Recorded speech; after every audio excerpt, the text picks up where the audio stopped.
on completely ridiculous charges. But fundamentally, India would not be free if there was no protest. The Bharatiya Janata Party would not be in power without an Andolan called the Ram Janmabhoomi Andolan.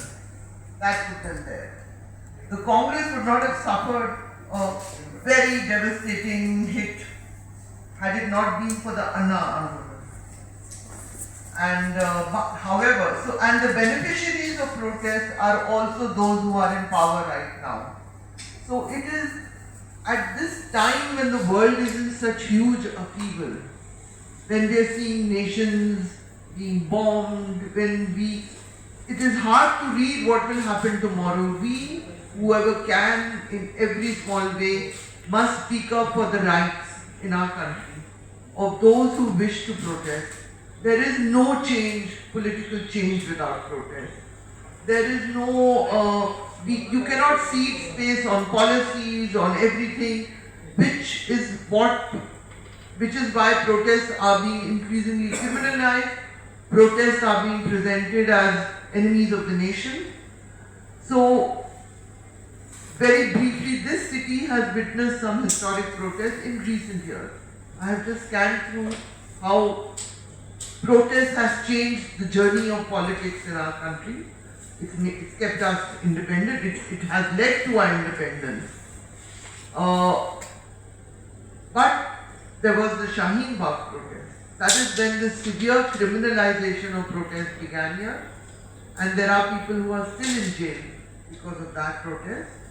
And it was presented as an anti-national activity. Following that, there was a year-long Kisan Andolan.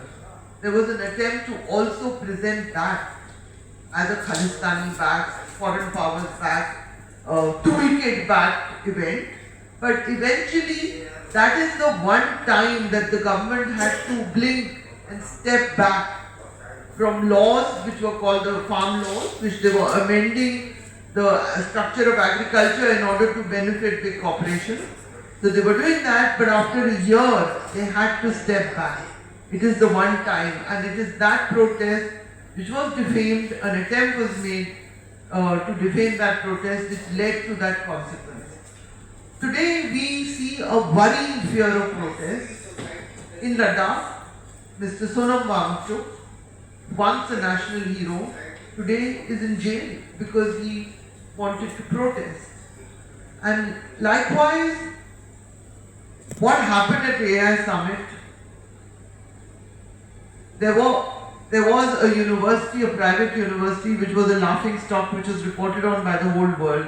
I did not see the world media. The world media reported on the VIP culture, on traffic jams, on promotion of leadership cults. The world media, I'm talking about Bloomberg, Economist, those who came here to cover this big event called the AI Summit, they reported on that as the summit ended. This did not register as some terribly big news for them because it's normal in the West to have protests at big events.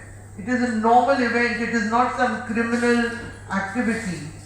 As a journalist, I will also say this, the unfortunate part is played by the media itself in trying to criminalize protests as somehow shaming the nation. They do not cover events that are truly shameful to the nation. The continuation of hate crimes and various issues which are inconvenient to those in power, but they present every protest as a threat to the nation.